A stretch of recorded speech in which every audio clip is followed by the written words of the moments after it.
अस्सलाम वालेकुम नाजरीन, मैं हूं डॉक्टर मुस्तफ़ा अहमद। आप प्रोग्राम देख रहे हैं कार्डियक क्लिनिक। ये प्रोग्राम हर जुमेरात को हम लाइव ऑन एयर पेश करते हैं और ये लाइव टेलीकास्ट किया जाता है। नाजरीन, ये दिल के मरीज़ों के लिए प्रोग्राम है। अगर आप हार्ट पेशेंट हैं और आपको दिल का मसला है, एंजाइना होता है, हार्ट अटैक हुआ है, एंजियोग्राफी हुई है या बाईपास हुआ है और आप मशवरा करना चाहते हैं, तो आप इस प्रोग्राम में लाइव कॉल कर कर शामिल हो सकते हैं। अगर आपको दिल की तकलीफ़ के सिम्टम्स आ रहे हैं, आपको चेस्ट पेन होती है, चलने पे सांस फूलता है, तो ये सब दिल की बीमारी की निशानियां हैं और इनको फ़ौरन इन्वेस्टिगेट करना ज़रूरी है। वो लोग जिनके वालदैन में ये बीमारी हो या जो मोटे हों या जिनको शुगर हो या जो सिगरेट इस्तेमाल करते हों, उनमें इंतहाई ज़्यादा रिस्क होता है कि इन सिम्टम्स का मतलब दिल की शरियानों की बंदिश है और उसका वक्त पर ट्रीटमेंट ना किया जाए तो वो हार्ट अटैक की सूरत में सामने आती हैं और दिल मुकम्मल तौर पर डैमेज हो जाता है या उसको रिवर्स नहीं किया जा सकता। तो इसलिए ज़रूरी है कि इन चीज़ों को वक्त पर पिक किया जाए। अगर ये आपको सिम्टम्स आते हैं तो फौरी चेकअप किया जाए और इन अलामात को सीरियसली लिया जाए। नाजरीन, एक दिल की बीमारियां जहाँ पे इतनी ज़्यादा हैं तो इनसे बचने के भी बहुत से तरीके हैं। अगर आप हाई रिस्क ग्रुप में आते हैं तो ज़रूरी है कि अगर आपको शुगर है तो अपनी शुगर को कंट्रोल में रखें, ब्लड प्रेशर को कंट्रोल में रखें, खाने पीने में एहतियात करें और अच्छी वॉक करें, ताकि ये बीमारी अगर आप में आनी है तो बहुत देर से आए और लेट उम्र में आए और जवानी में ना आए। अगर आप इन बातों का ख्याल रखेंगे तो आप दिल की बीमारी से काफ़ी हद तक बचे भी रह सकते हैं। नाजरीन, मैं टेलीफ़ोन नंबर अपना बताना चाहूँगा। अगर आप कॉल करना चाहते हैं तो हमारा टेलीफ़ोन नंबर है 051-945-0030। नंबर मैं रिपीट कर देता हूँ, नंबर है 051-945-0030। अब मैं इंट्रोड्यूस कराना चाहूँगा अपने गेस्ट को। हमारे गेस्ट पाकिस्तान के नामवर कार्डियोलॉजिस्ट हैं। आप इस वक्त मेडिके कार्डिक सेंटर चक शहजाद इस्लामाबाद में इंटरवेंशनल कार्डियोलॉजिस्ट और हेड ऑफ द इंस्टीट्यूशन की खिदमत सर अंजाम दे रहे हैं और आप रोज़ाना यहाँ कार्डिक मरीज़ों को देखते हैं।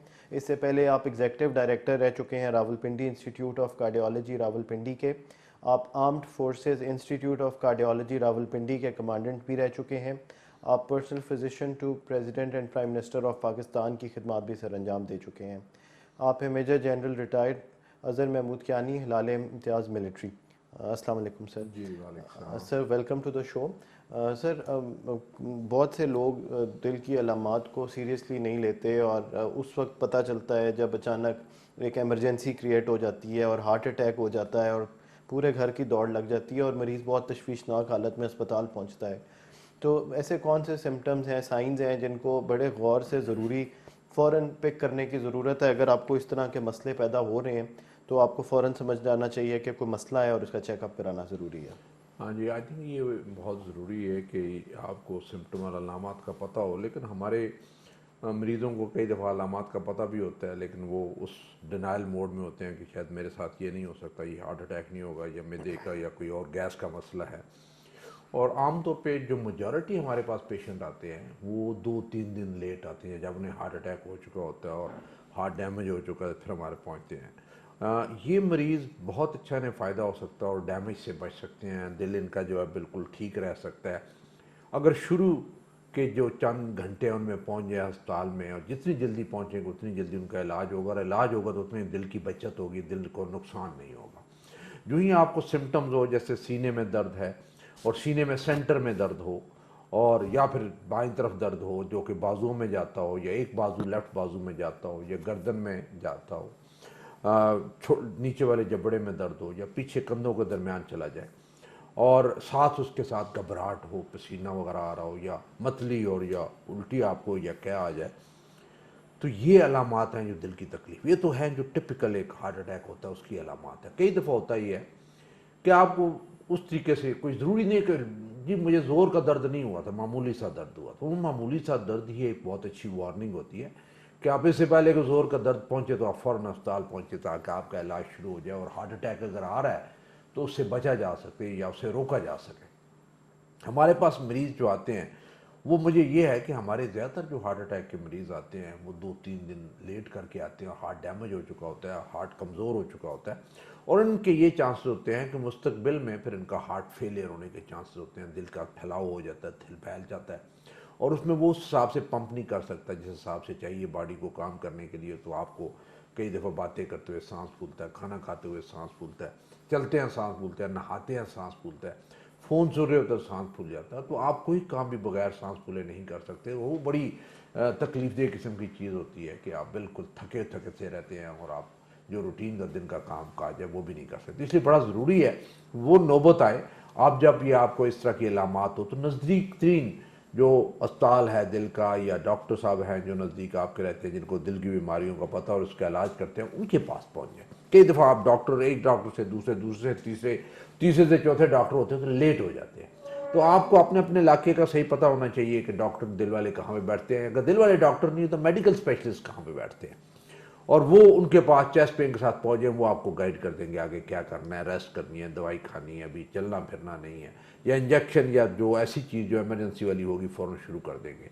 अभी अगर बड़े शहर में रहते हैं तो फिर उसमें आप बड़े सेंटर्स जो हैं जिसमें एंजियोप्लास्टी होती है हार्ट अटैक के मरीज़ों की, उसमें हमारा सेंटर भी शामिल है जिसको इमरजेंसी एंजियोप्लास्टी करता है। बड़े बड़े जो सेंटर जिसमें एंजियोप्लास्टी इमरजेंसी में होती है वो फ़ौरन पहुंचना चाहिए, क्योंकि उसका फ़ायदा बहुत ही अच्छा। आपका दिल डैमेज होने से बच जाता है, फ़ौरन नाली 100% खुल जाती है, स्टेंट पड़ जाता है और आपका जो डैमेज है वो नहीं होता। अगर होता है तो वो काफ़ी हद तक बेहतर हो जाता है, रिवर्स हो जाता है। तो इसलिए जिसे हम प्राइमरी एंजियोप्लास्टी कहते हैं, ये इसलिए जो नज़दीक अस्पताल आपको पता होना चाहिए और वहाँ पे फ़ौरन पहुँचे ताकि आपका टाइम ज़ाया ना हो। सर कुछ लोगों में टिपिकल सिम्टम्स नहीं आते और आपने बताया जैसे कि फ़ौरन वक्त ज़ाया किए बगैर इमरजेंसी में पहुंचे ताकि हार्ट डैमेज होने से बच सके। जिन लोगों को शुगर है और कुछ ऐसी और ग्रुप भी हैं जिनको पेन उस तरह से नहीं पता चलता कि ये, उनको कैसे साइंस या कैसे पता और क्या सिम्टम्स हैं जिनसे पता चल सकता है कि कोई गड़बड़ है और ये कोई दिल की अब बीमारी? ये बहुत ही अच्छा सवाल है, और हमारे ये वाले मरीज़ भी ऐसे होते हैं, वो कहते हैं जी मुझे दर्द तो हुआ नहीं था, मुझे तो वैसे घबराहट सी हुई थी और मुझे पसीना सा आया था। जहाँ आपको घबराहट या सीने में वैसी हल्की सी कोई दुखन हो और आपको ये महसूस हो कि तबीयत ठीक नहीं है, और ये भी पता हो कि आपको शुगर और ब्लड प्रेशर है, मोटापा है और सिगरेट पीते हैं, फैमिली में बीमारी है हार्ट की, तो फिर बहुत ज़्यादा चांसेस है कि ये हार्ट की तकलीफ हो सकती है। और जो शुगर के मरीज़ है ज़्यादातर उन्हें उस तरीके से टिपिकल चेस्ट पेन नहीं होता, खामोशी से उन्हें हार्ट अटैक हो जाता है। तो इसलिए उन्हें अपनी शुगर के साथ साथ जो डॉक्टर साहब के पास जाएँ तो कार्डियोलॉजिस्ट को ज़रूर दिखाएं, क्योंकि इसके चंद टेस्ट ऐसे होते हैं कि अगर आपकी छुपी बीमारी है तो टेस्ट करके उन बीमारी का पता किया जा सकता है कि आपकी नालियाँ बंद हैं, आपको हार्ट अटैक तो नहीं होने वाला। वो टेस्ट जो है वो साल में एक दफ़ा करवाने बहुत ज़रूरी होते हैं। अब फिर एक हार्ट अटैक ऐसा होता है जिसका सीने में दर्द ही नहीं होता, उसका मैदे में या पेट में दर्द होता है और उसके साथ मतली या कै वगैरह होती है और पसीना वगैरह आता है, घबराहट होती है, तो वो भी दिल के हार्ट अटैक के सिम्टम्स हैं। और कई दफ़ा हम कहते हैं नहीं नहीं ये मैंने फ़लाँ चीज़ खा ली थी और उसकी वजह से मुझे गैस होगी, मैदे की जो है वो तेज़ाबियत हुई और उससे ये मसला हुआ, तो आप लेट करते चले जाते हैं। और ये ऐसा हार्ट अटैक है जो कि हमारे डॉक्टर साहबान भी काफ़ी हद तक मिस करते हैं और मरीज़ को ये तसल्ली, ईसीजी करते हैं, ईसीजी नॉर्मल होती है लेकिन सिम्टम्स होते हैं, और जो कार्डियोलॉजिस्ट उसे पता होता है कि ये वो हार्ट अटैक वाला भी सिलसिला हो सकता है, इसलिए फ़ौरन पेशेंट भेजा जाए। कुछ टेस्ट हैं इसके जो इमरजेंसी करवाने वाले, जिसमें ड्रॉप आई वगैरह का टेस्ट बहुत ज़रूरी है, वो करवा ले। ईसीजी में चेंजेस हैं कि नहीं, कार्डियक सेंटर में भेज दे, और वहाँ पे अगर कोई शक है तो आप फ़ौरन एनजीओ होकर तो पता चल जाता है जी कि ये हार्ट अटैक हो रहा है या कोई और चीज़ है। बताने का ये मकसद है कि आपकी इतनी जल्दी आपकी जो है वो हॉस्पिटल पहुंचना हो कि टाइम ज़ाया किए बगैर तशखीस हो जाए और इलाज शुरू हो जाए, और उसमें से दिल की काफ़ी हद तक जो है बचत की जा सकती है। हमारा देखें अभी इस वक्त जो नंबर ऑफ़ पेशेंट्स हैं, जो ज़्यादा मरीज़ वो हार्ट अटैक वाले, उनकी तादाद बढ़ती जा रही है जिन्हें हार्ट फेलियर होता है या हार्ट कमज़ोर होता है। तो इसलिए उससे बचने के लिए ज़रूरी है कि वक्त पे आके हार्ट अटैक का इलाज करवा लें, ताकि वो नौबत ना आए कि आपका दिल कमज़ोर हो और दिल फेलियर की तरफ जाए। सर एक कॉल है, कॉलर को शामिल करते हैं। अस्सलाम वालेकुम। वालेकुम सलाम जी कौन और कहाँ से बोल रहे हैं? तईम बात कर रहा हूँ जी, मुजफ्फराबाद आज़ाद कश्मीर से। जी सवाल कीजिएगा। सवाल अगर कैनी साहब से है कि मेरी वाइफ है ना, जी जी इनकी एज है 47 ईयर, जी जी और इनका जो है ना बीपी जो अक्सर जो है ना 140, 150 और 100 के करीब रहता है, सही हो गया। और कोलेस्ट्रॉल जो है वो 197, और जी ईसीजी टेस्ट कराया वो तकरीबन नॉर्मल है, ठीक है। और इसके अलावा दवाई ले रही है कनकोर 2.5 जी mg। जी तो उसके बावजूद भी जब अक्सर जो है ना बीपी 150 या 140 के करीब रहता है, ठीक है। तो डॉक्टर साहब से ये पूछना ही है कि कोई काइंडली एडवाइस करें कि कोई मजीद टेस्ट करवाना चाहिए या क्या करें? ठीक है, उनको कोई और तकलीफ तो नहीं होती इसके अलावा? नहीं और कोई नहीं है, थोड़ा सा सांस फूलता है बस कभी। ठीक है, वजन ज़्यादा तो नहीं है? वेट थोड़ा सा ज्यादा है, तकरीबन 70 के करीब है। ठीक हो गया। बहुत शुक्रिया कॉल करने का, प्रोग्राम सुनते रहिए, सवाल का जवाब लेते हैं। सर, आज़ाद कश्मीर मुजफ्फराबाद से कॉल थी, इनकी वाइफ है, उन्होंने का बीपी जो है वो थोड़ा ज़्यादा रहता है, वो सिस्टोलिक डायस्टोलिक दोनों ही 150/100 कॉनकोर इस्तेमाल करती हैं, हल्का सा सांस फूलता है। क्या किस तरह इनको आगे ट्रीट करना चाहिए? और उसमें आई थिंक इस पे जब ब्लड प्रेशर होता है और उसमें से आपकी डाइट का भी बड़ा रोल होता है। और सबसे पहले तो जो ब्लड प्रेशर के मरीज़ हैं उन्हें अपनी डाइट का ख़ास ध्यान रखना होता है। उसमें नमक का इस्तेमाल कम, चिकनाई का इस्तेमाल कम, और ऐसी खुराक जिससे वज़न बढ़ता हो उसका खुराक जो है कम होना चाहिए। और वर्जिश जो है रोज़ाना की तकरीबन आधा घंटा घंटा जो है वो तेज़ पैदल चलना चाहिए। कई दफ़ा तो होता है कि जैसे 150-100 है तो आपने नमक कम किया, आपने वज़न कम किया, आपने चिकनाई कम की, और थोड़ा सा आपका जो है वो एक्सरसाइज शुरू हुई तो आपका ब्लड प्रेशर नॉर्मल चला जाता है। हमारी ख़वातीन का ज़्यादातर है कि अगर ओवर वेट है तो फ़िज़िकल एक्सरसाइज कोई नहीं होती, घर के अंदर जो काम काज होता है उसी को वो फ़िज़िकल एक्सरसाइज समझती हैं, वो नहीं होती। फ़िज़िकल एक्सरसाइज या वॉक का ये मतलब होता है कि आप लगातार आधा घंटे चलते जाएँ, उसका फ़ायदा होता है। वो जो 5 मिनट चला फिर रुक गया, या 5 मिनट इधर काम की चली, मैंने तो चल लिया था, दिन सारा चलते ही रहते हैं, उसका फ़ायदा तो होता है, लेकिन वो फ़ायदा नहीं होता जो आप लगातार एज अ वॉक या वर्जिश आप आधा घंटा लगातार चले तो उसका फ़ायदा काफ़ी ज़्यादा होता है। इन्हें चाहिए कि जो 2.5 उनका सांस भी फूलता है कहते हैं, उसको 2.5 कामकार बेशक रहने दें और उसकी जगह पे लोडोपिन LODOPIN लोडोपिन 2.5 शुरू कर दें। और अगर 2 हफ्ते के अंदर इनका 140/90 से नीचे ब्लड प्रेशर ना आए तो 2.5 की बजाय 5 कर दें।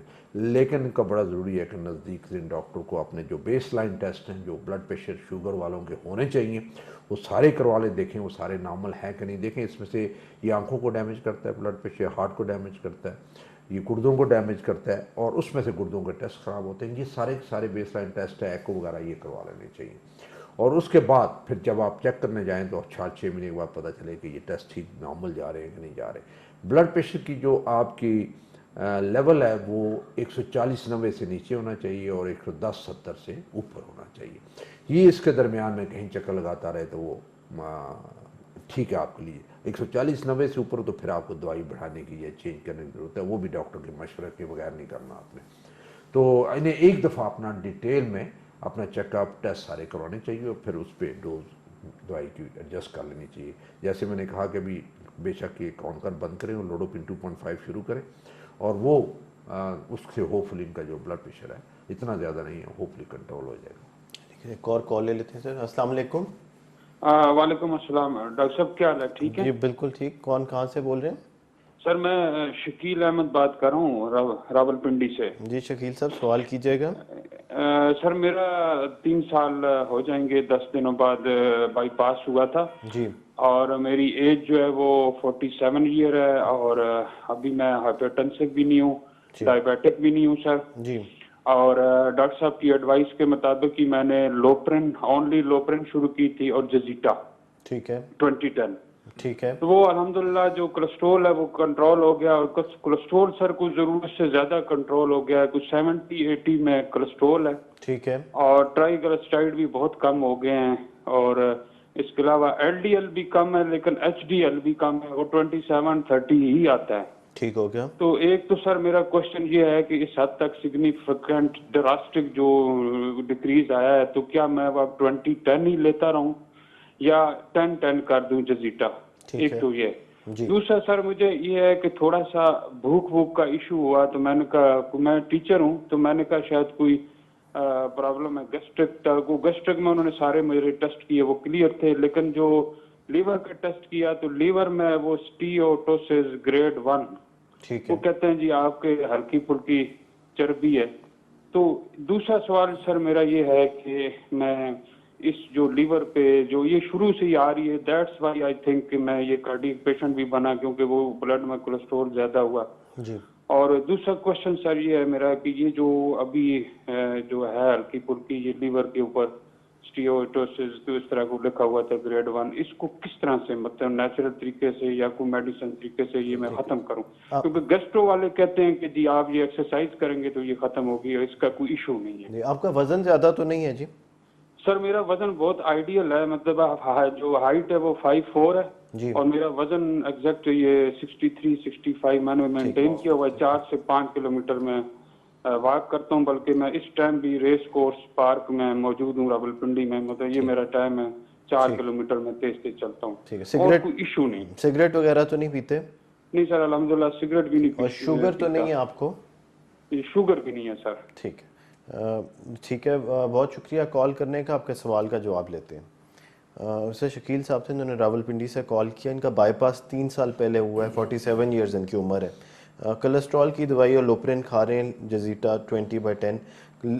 लिपिड प्रोफाइल काफ़ी नीचे है, HDL भी लेकिन कम है, और लेकिन लिवर के ऊपर चर्बी है, स्टेटोसिस ग्रेड 1 डायग्नोज हुआ है। ये पूछना चाहते थे अब इसको कैसे मैनेज किया जाए। हाँ, उसमें सबसे पहले तो जजीटा को 10-10 आप कर दें, और उसमें से बाकी जो आप वर्जिश कर रहे हैं, आई थिंक आपके जिगर के ऊपर जो चर्बी है उससे मसला वो हल हो जाएगा। देखिए, हम सारे जितने भी हैं, हमारी जो एशियन ओबेसिटी है वो ऐसी है कि हमारे पेट पे फैट ज़्यादा होती है और बाकी जगह पे कम होती है, और ये मेल का है। और हमारी यही वाली जो फैट है वो सारे आर्गन्स के ऊपर होती है, और वो एक इंडिकेशन है रिस्क फैक्टर्स की। और इसका ख़त्म करने का यही तरीका कि आप एक्सरसाइज करें और अपनी डाइट को जो है वो ऐसे रखें जिसमें ऑयली ये चिकनाई वाली चीज़ें कम हो और कैलोरीज कम हो, उसमें ज़्यादा सलाद फ्रूट वगैरह जो है वो हो, चल्ली वगैरह होगी, मकई के दाने जो है, चने के दाने, ये इस्तेमाल करें। और वॉक जैसे ये कर रहे हैं, बहुत अच्छे वॉक कर रहे हैं, 2 जो मेडिसिन ले रहे हैं बहुत अच्छी है। और इन्हें ज़्यादा कुछ जिगर के बारे में ज़्यादा फिक्र नहीं करनी चाहिए। ये नॉर्मल एक फाइंडिंग जो होती है उसमें थोड़ी सी चर्बी आ जाती है। आप वॉक कर रहे हैं, बस वॉक करनी इंपॉर्टेंट चीज़ है। जो ऑलरेडी 4-5 किलोमीटर्स कर रहे हैं आप ठीक वॉक कर रहे हैं। और जो आपका बाईपास हो गया अभी, होपफुली जिस हिसाब से आप मेटिकुलस और अपनी सारी चीज़ें लुक आफ्टर कर रहे हैं, आगे जाके इंशाल्लाह बाईपास आपके खुले रहेंगे और आगे मज़ीद मुस्तकबिल में कोई प्रॉब्लम होने के चांसेस बहुत कम हैं। एक और कॉल ले लेते हैं सर। अस्सलाम वालेकुम। हेलो जी, अस्सलाम वालेकुम। कौन और कहाँ से बोल रहे हैं?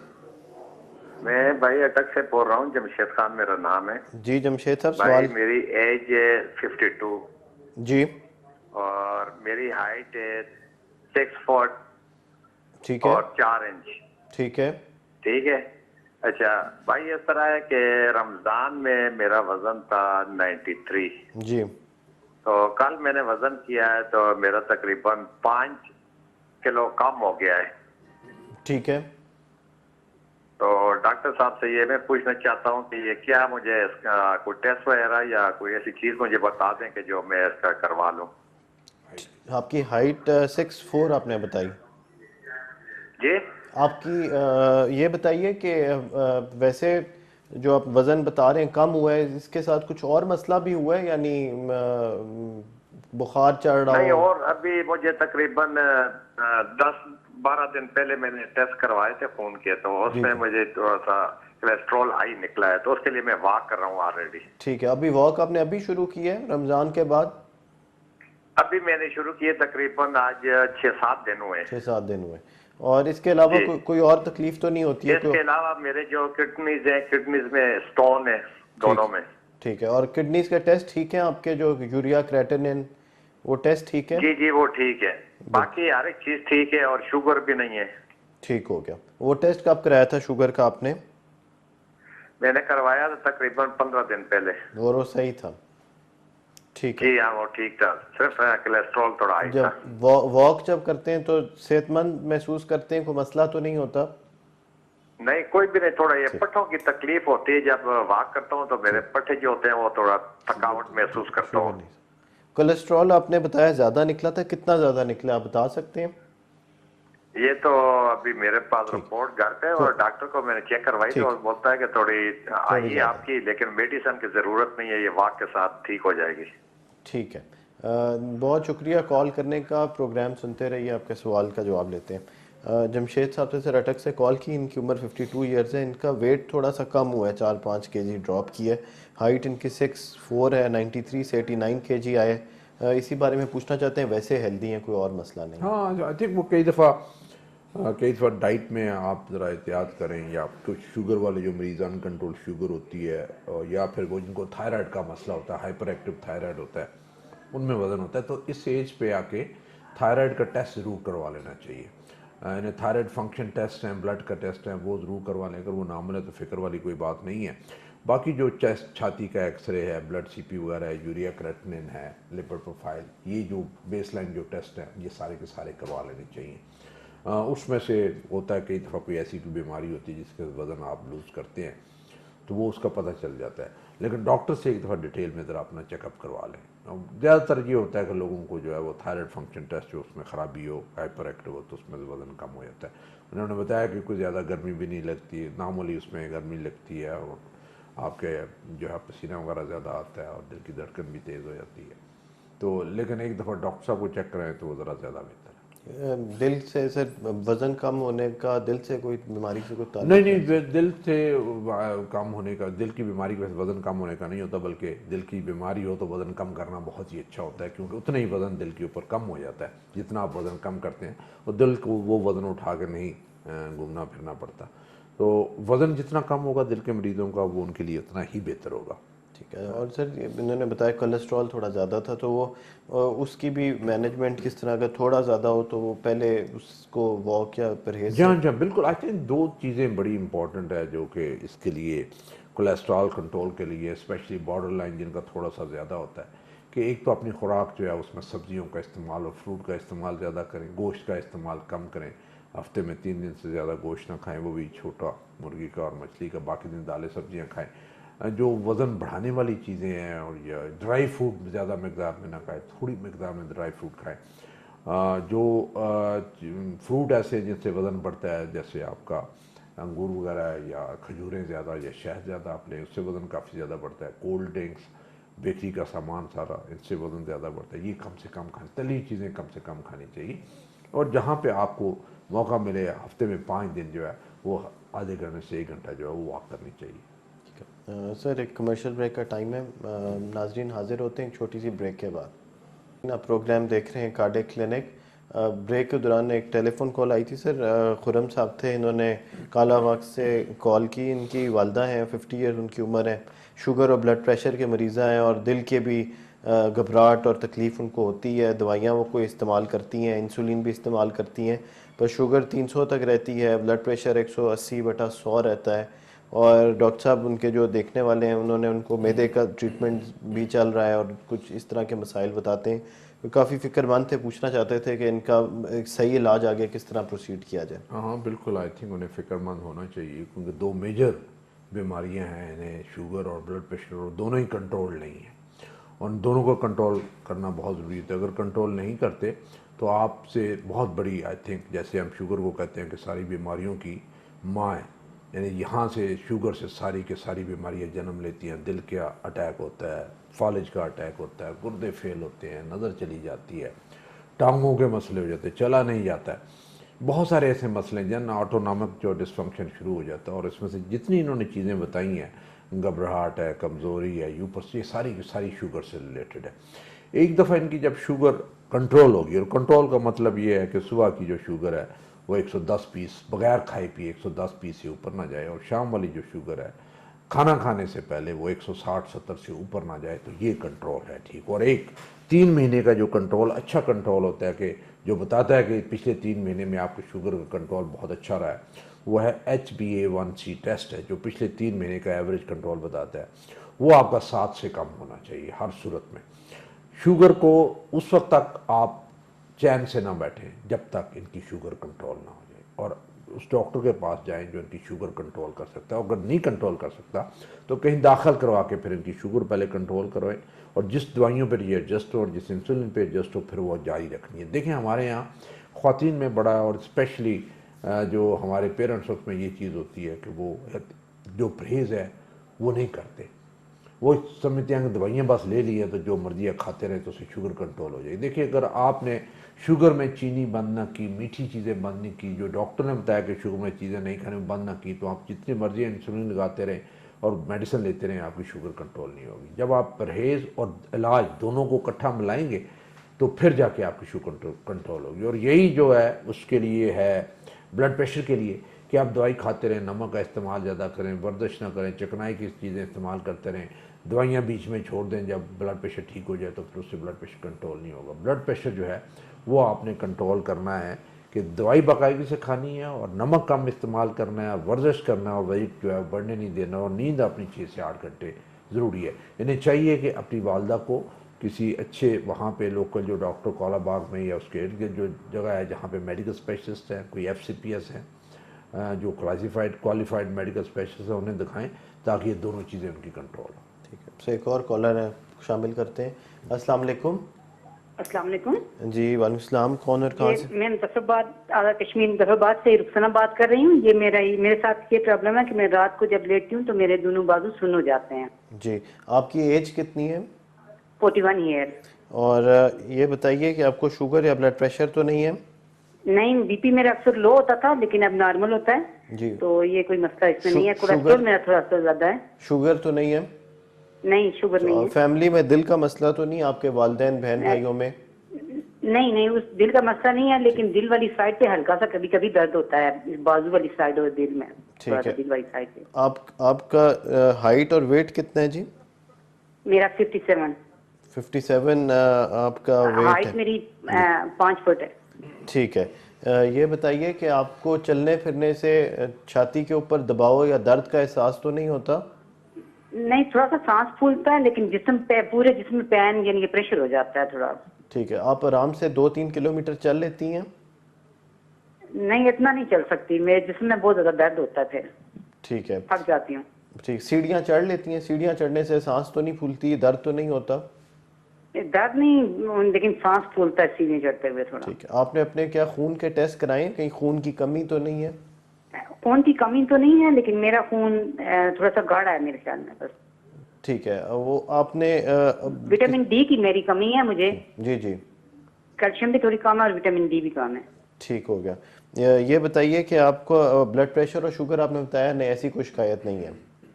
जी, ब्लड प्रेशर या शुगर की शिकायत नहीं है? नहीं है। वो BP मेरा पहले लो होता था, अब जब नॉर्मल होता है पहले मेरा ना ये 90 और 60 जब था तो मुझे कोई प्रॉब्लम नहीं होती थी, एक रोजाना एक एग ले लेती थी। तो अब ये 110 और 80 हो जाए तो मुझे थोड़ा सा मुश्किल होता है। 120 यानी कि मुझे जैसे हाई होता है इस तरह फील होता है, सर में दर्द होता है। ठीक है। इस तरह ये चीज हो जाती है। आपने आखिरी दफा अपने खून के टेस्ट कब कराए थे? Blood test, cholesterol? ये कोलेस्ट्रॉल तकरीबन 1 माह पहले करवाया था। वो क्या ठीक था? वो ज्यादा तो नहीं था? उसमें 213 आया था मेरा कोलेस्ट्रॉल। ठीक है, हो गया।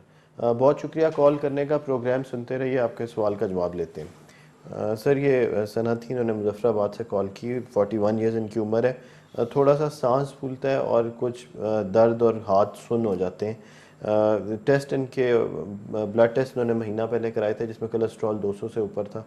पूछना चाहती थी कि इनका कोई दिल का मसला तो नहीं है? हाँ, इसमें इन्होंने नहीं बताया कि इनके बहन भाइयों में से या वालदैन में से या ददयाल ननियाल में किसी को दिल की बीमारी तो नहीं है। ख्वातीन में बड़ा कम होता है लेकिन ज़्यादातर ख्वातीन जो है वो 45 की एज के बाद उन्हें हार्ट का रिस्क फैक्टर बढ़ जाता है और दिल की बीमारी होती है। ख्वातीन में सबसे बड़ा मसला होता है कि बहुत सारे उनके सिम्टम्स ऐसे हैं जो ना चलने की वजह से होते हैं। फिज़िकल एक्टिविटी कोई नहीं होती, बैठी रहती हैं, बैठने वाला सारा काम होता है। और जब बाहर चलती हैं या कोशिश करती हैं तो शुरू में सांस फूलता है, दिल की धड़कन तेज, तो समझती हैं कि नहीं मैं तो फिट ही नहीं हूँ चलने के लिए।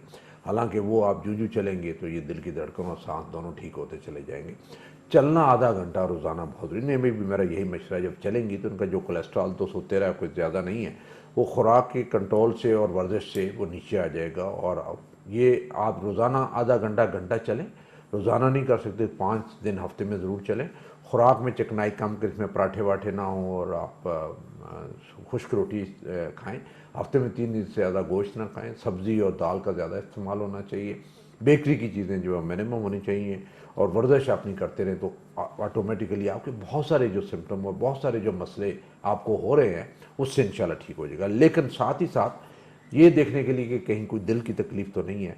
एक बेसलाइन टेस्ट होता है जिसमें सारे ब्लड के टेस्ट हो जाएं, जिसमें एको, अल्ट्रासाउंड, हार्ट को और एक ईटीटी साल में एक दफ़ा हो जाए, तो आपको बता देती है कि आपके test within normal range हैं या ख़राब है। अगर ख़राब है तो उनको कंट्रोल करने की ज़रूरत है, और किस तरीके से कंट्रोल किया जा सकता है। ज़्यादातर जो हमारे टेस्ट हैं वो अपनी डाइट और एक्सरसाइज से कंट्रोल किए जा सकते हैं। तो ये टेस्ट करवाना आपका बड़ा ज़रूरी है, और एक किसी न किसी स्पेशलिस्ट को आप वहाँ पर दिखा दें। और लेकिन अगर आपके फैमिली में हिस्ट्री है, ख़वातीन को 40s में या 50s में जो हार्ट प्रॉब्लम होता है, तो आपको सारे कार्डियक हार्ट वाले सारे टेस्ट जो है वो करवाने चाहिए, कोरिटी वो करवानी चाहिए। और कोई नॉर्मल है तो अच्छी खबर होगी, लेकिन आप अपनी जो वर्जिश है और ख़ुराक का वो ख़ास ध्यान रखें। तो एक और कॉल ले लेते हैं। अस्सलाम वालेकुम। वालेकुम अस्सलाम जी, मैं दुबई से अरशद बात कर रहा हूँ, डॉक्टर साहब से बात कर रहा जी अरशद साहब, आपकी बात सुन रहे हैं, सवाल कीजिएगा। हूँ।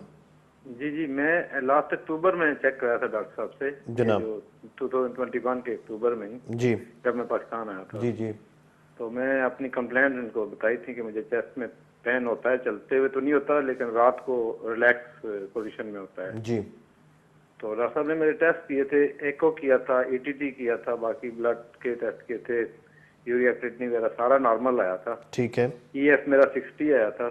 जी तो इन्होंने मुझे ऑप्शनल जो है ना वो कहा था कि आप वो कर लें, अपना एंजियोग्राफी करा लें, जी लेकिन मैंडेटरी नहीं है। अगर आप कराना चाहें तो ठीक है, ठीक है नहीं तो कोई जरूरी नहीं है यानी, लेकिन आपकी जो कंप्लेंट्स हैं आप करा लें तो बेहतर है। ठीक है तो मैं जब दोबारा, क्योंकि मेरी छुट्टी कम थी, मैं दोबारा दुबई आया हूँ, यहाँ मैंने चेक कराया है, जी इन्होंने भी दोबारा ईटीटी किया मेरा। जी तो ईटीटी में जो टारगेट टाइम था वो भी मैंने अचीव कर लिया, और कोई ईसीजी में कोई चेंजिंग नहीं आई, ना मुझे ड्यूरिंग ईटीटी कोई चेस्ट पेन हुआ। ठीक है तो फिर जो यहाँ के कार्डियोलॉजिस्ट थे उन्होंने पूछा आप रोजाना कितनी वॉक करते हैं, मैंने कहा 2 से 3 किलोमीटर। जी जी तो उन्होंने बोला उसमें क्या होता है आपको, मैंने कहा कुछ नहीं होता, थोड़ा सांस फूलता है। जी जी तो उन्होंने कहा आपको नहीं है, मतलब आपकी एंजियोग्राफी मस्ट नहीं है, ठीक है जरूरी नहीं है। अब मुझे प्रॉब्लम ये है, एक तो मेरी शुगर पहले तो कंट्रोल रहती थी, यानी HbA1c मेरा 6.2 6.5 रहता था, जनाब। अब 7.8 हो गया है। ठीक है अब मुझे 2 प्रॉब्लम, एक तो मुझे चलते हुए जो है ना पसीना आ जाता है, यानी ठंडा पसीना आता है सर में, ठीक है बाकी जिसम मेरा गर्म ही रहता है, ठीक है लेकिन सर से ठंडे पसीने रात को भी आते हैं और वॉक के दौरान भी आते हैं। ठीक हो गया। तो ये पूछना था डॉक्टर साहब से। और दूसरा ये, यहाँ हमें जो है ना वो जो ब्राउन रोटी है वो अवेलेबल नहीं है, यहाँ पे वाइट रोटी हमें मिलती है। ठीक है वो डॉक्टर साहब मुझे कहने लगे कि आप कोशिश करें कि ये वाइट रोटी छोड़ें, ठीक है तो इसके बदले कुछ और आप ब्राउन ब्रेड खा लें या ब्राउन राइस खा लें। ठीक है तो मैंने सर से पूछना था कि वो कोई सजेस्ट करें कि क्या मुतबादल है वाइट रोटी के हवाले से, क्या खाऊं जो जिससे मेरी कैलोरीज भी पूरी हों, और दूसरा शुगर को कैसे कंट्रोल करूं। तमाम तर दवाइयाँ खाने के बावजूद भी, और बिल्कुल यानी कोई मीठी चीज भी नहीं लेता हूँ, बाकी सारे परहेज करता हूं। आपकी शुगर जो है वो कितनी रहती है? अब खाली पेट चेक करते होंगे सुबह, ये कितनी होती है और खाने के बाद कितनी होती है? खाली पेट रहती है 140 तक, ठीक है, और खाने के बाद जो है ना 230 260 ये होती है। ठीक है। और अगर जरा सा भी कुछ थोड़ा सा बदपरहेजी कर लूँ तो 350 300 तक के लिए। आप शुगर के लिए दवाई कौन सी इस्तेमाल कर रहे हैं? मैं डॉक्टर साहब को दिखाई थी सारी, जानोमेट इस्तेमाल कर रहा हूँ। ठीक हो गया। और किस डोज में यूज कर रहे हैं? ये 50 और 1000 है। 50 1000 सुबह शाम? जी सुबह शाम। ठीक, एक ही गोली खाते हैं और तो नहीं कोई खाते? नहीं, उसके अलावा तो ब्लड प्रेशर की है और एस्प्रिन खाता हूँ, क्योंकि मुझे एक दफा एंजाइना का हुआ था प्रॉब्लम, तो फिर एस्प्रिन डॉक्टर साहब ने मुझे तजवीज की थी जहाँ दुबई में। ठीक है। तो वो जब मैंने ब्लड टेस्ट किए तो वो ठीक थे, तो उन्होंने बोला अब एक दिन आप खाएं एक दिन ना खाएं, यानी उन्होंने कम कर दी ब्लड टेस्ट देखने के बाद। ठीक है। अब आपको एस्प्रिन की ज्यादा जरूरत नहीं है, क्योंकि आपका ब्लड प्रेशर जो है वो नॉर्मल रहता है। ठीक है। तो कोलेस्ट्रॉल भी मेरा ठीक है, 150 है। ठीक है। जो HDL है वो भी ठीक है, 50 है। ठीक है। LDL भी मेरा जो है 67 है। ठीक हो गया। 77 है। तो आप कोलेस्ट्रॉल की भी कोई दवाई खा रहे हैं या नहीं खा रहे? जी कोलेस्ट्रॉल की भी खा रहा हूँ। वो कौन सी खा रहे हैं? और ब्लड प्रेशर की कौन सी खा रहे हैं? ब्लड प्रेशर की नॉर्वेजिक खा रहा हूँ 5 mg जी। और अगर ज्यादा हो जाए तो फिर डॉक्टर साहब ने मुझे साथ में दी है 10 mg, अगर बहुत ज्यादा हो जाए ठीक है, वजह से तो। ठीक हो गया। और कोलेस्ट्रॉल की? कोलेस्ट्रॉल की है ROZOVAS, रोजोवेस। ठीक हो गया। कितने? 10 mg। 10 mg में। आपकी एज कितनी है? जी मेरी एज 48 है। और आप सिगरेट तो नहीं पीते? सिगरेट पिए हैं मैंने 30 साल, लेकिन अब छोड़ चुका हूँ। ठीक है। वजन ज्यादा तो नहीं है?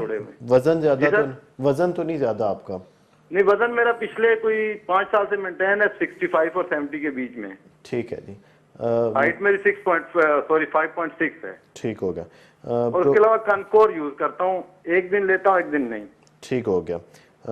प्रोग्राम सुनते रहिए, आपके सवाल का जवाब लेते हैं जी। बहुत शुक्रिया कॉल करने का। सर अरशद साहब से दुबई से कॉल की, इन्होंने 48 ईयर्स उम्र है, सिगरेट अब नहीं पीते, शुगर ब्लड प्रेशर इनको है, शुगर 7.8 इनका HbA1c है, पसीने आते हैं चलते हुए सर पे और रात को भी सर पे पसीना आता है।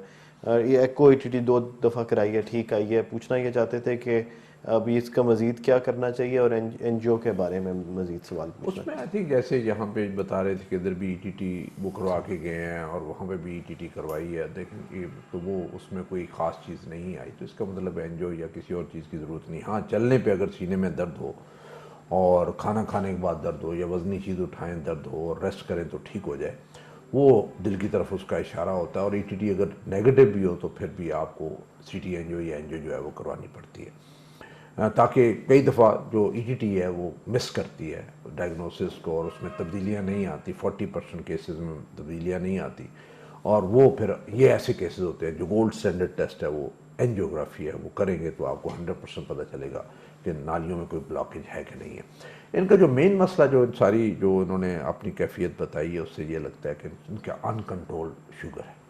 अनकंट्रोल्ड शुगर जब ये कंट्रोल हो जाएगी, सुबह की इनकी 110-20 से ऊपर नहीं जाएगी, शाम की 160-70 से ऊपर नहीं जाएगी, वॉक रखेंगे, डाइट अपनी ठीक रखेंगे, तो इंशाल्लाह इनके सारे मसले हल हो जाएंगे। हो सकता है कि इन्हें कोई कार्डियक मसला ना हो, सिर्फ शुगर कंट्रोल जो है बड़ा ज़रूरी है कि वहाँ पे जो डायबिटोलॉजिस्ट है, जो एक्सपर्ट है शुगर कंट्रोल हो, उसे एक दफ़ा ज़रूर दिखाएं, ताकि इनकी दवाइयाँ जो है हम यहाँ से उन्हें बताते रहेंगे, लेकिन एक डॉक्टर वहाँ पे लोकल जो आपको मॉनिटर करे, हफ्ता 2 हफ्ते में मॉनिटर तक करता रहे और तब तक कि आपकी शुगर कंट्रोल ना हो जाए, आप उस डॉक्टर के पास जाते रहें तो वो ज़्यादा बेहतर होगा। ब्राउन ब्रेड की जहाँ तक आई थिंक दुबई में तो ब्राउन ब्रेड मिल जाती है, ऐसी जगह जहाँ पे हम यहाँ पे पाकिस्तान का कह सकते हैं ब्राउन ब्रेड नहीं है, लेकिन यहाँ पे हमें छान की रोटी तो मिल जाती है, लेकिन ब्राउन ब्रेड हमें यहाँ पे नहीं मिलती।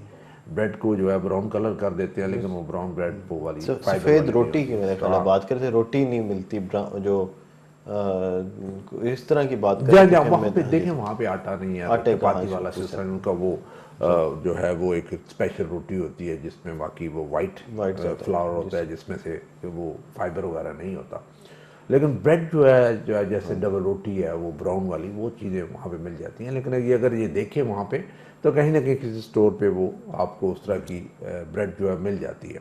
वहाँ पर दुबई भी जो है वो दूसरा पाकिस्तान है, जहाँ पे आप ये सारी चीज़ें किसी जगह मार्केट में जाए तो आटा भी मिल जाएगा, छान वाला आटा भी मिल जाएगा, चपाती भी मिल जाएगी। ये ऐसी जगह जहाँ पे इन चीज़ों की कमी नहीं है।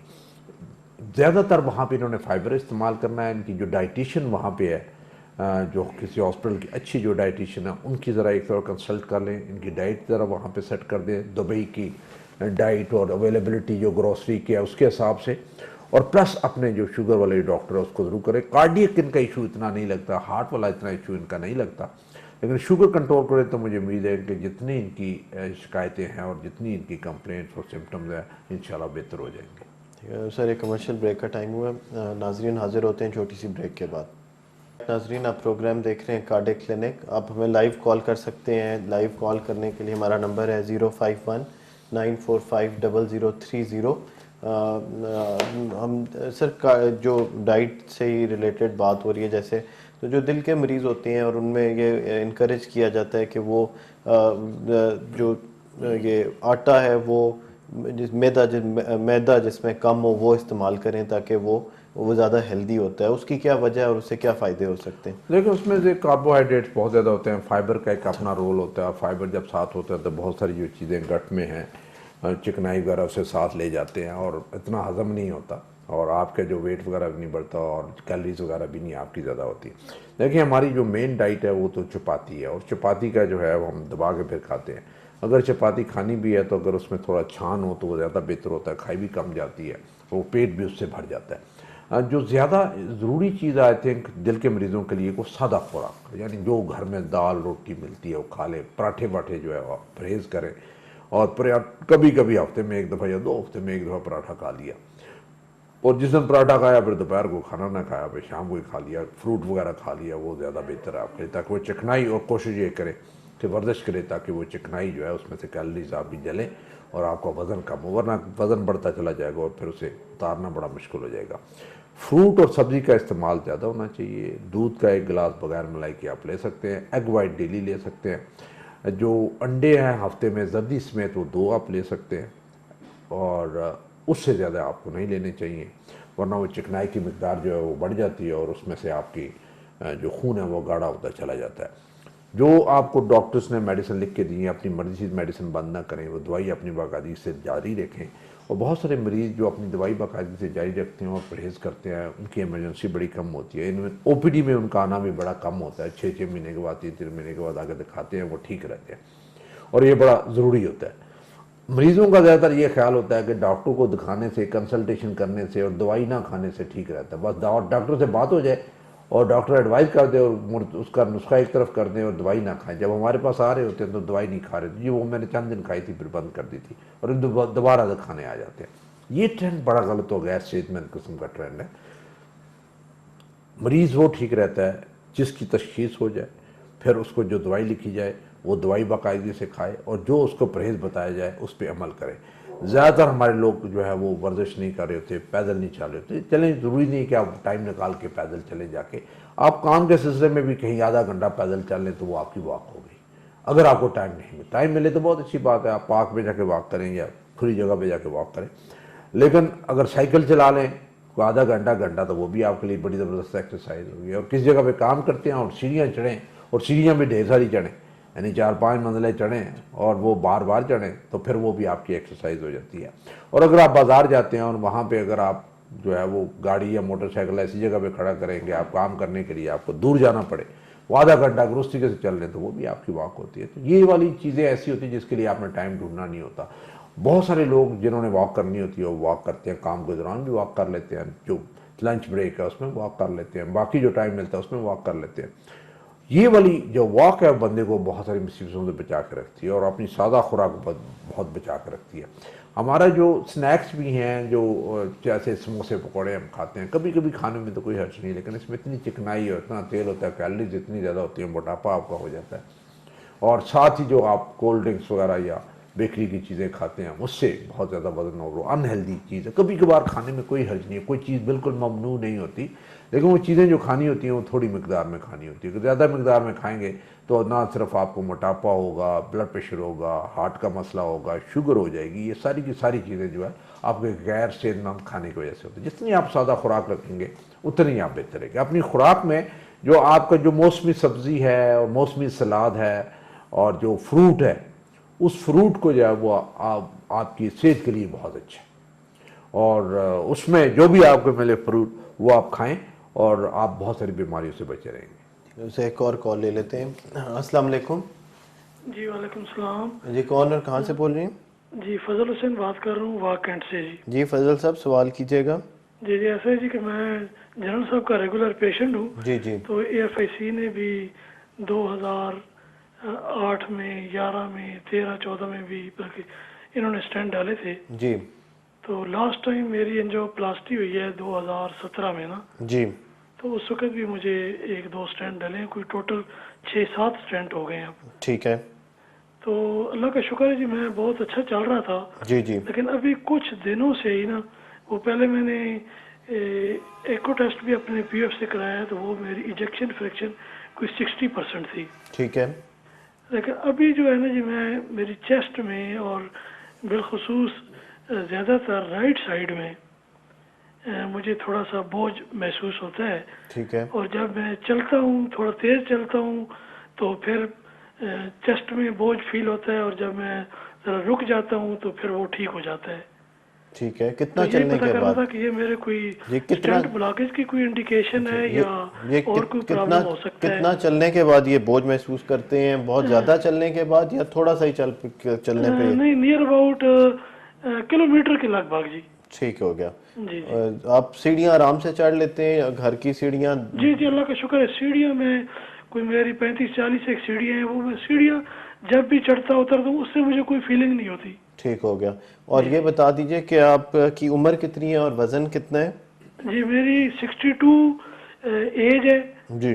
और वेट नियर अबाउट 60 है जी। आपको शुगर या ब्लड प्रेशर तो नहीं है? जी अलग शुगर है, ब्लड प्रेशर तो नहीं है, शुगर है, उसके लिए मैं इंसुलिन लगा रहा जी। हूँ और वो कंट्रोल है जी। खाली पेट शुगर कितनी होती है आपकी? खाली पेट तकरीबन 200 से कम होती है जी।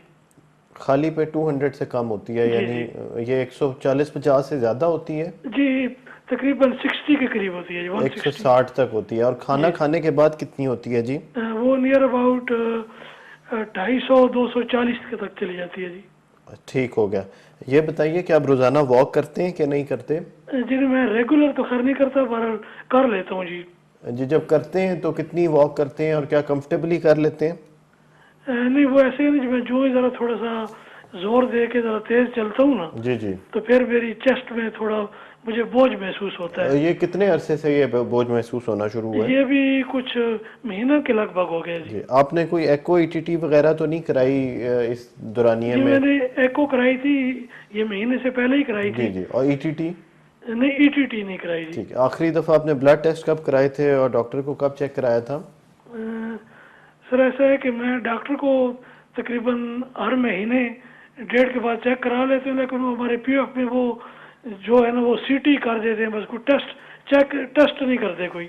ठीक है, बिल्कुल ठीक है। बहुत शुक्रिया। अभी आजकल आप दवाइयाँ कौन सी खा रहे हैं? आपने दवाइयाँ नहीं बताई अपनी। दवाइयाँ डॉक्टर साहब ने, जनरल साहब ने लिख के दी थी। एक तो मैं नेट्रोमेड ले रहा हूँ जी और एक लोप्रीन ले रहा हूँ जी। और जी, बस ये 2 मेडिसिन ले रहा हूँ। कोलेस्ट्रॉल की दवाई भी खा रहे हैं? जी यस, कोलेस्ट्रॉल में ये लिपिगेट ले रहा हूँ 10 mg।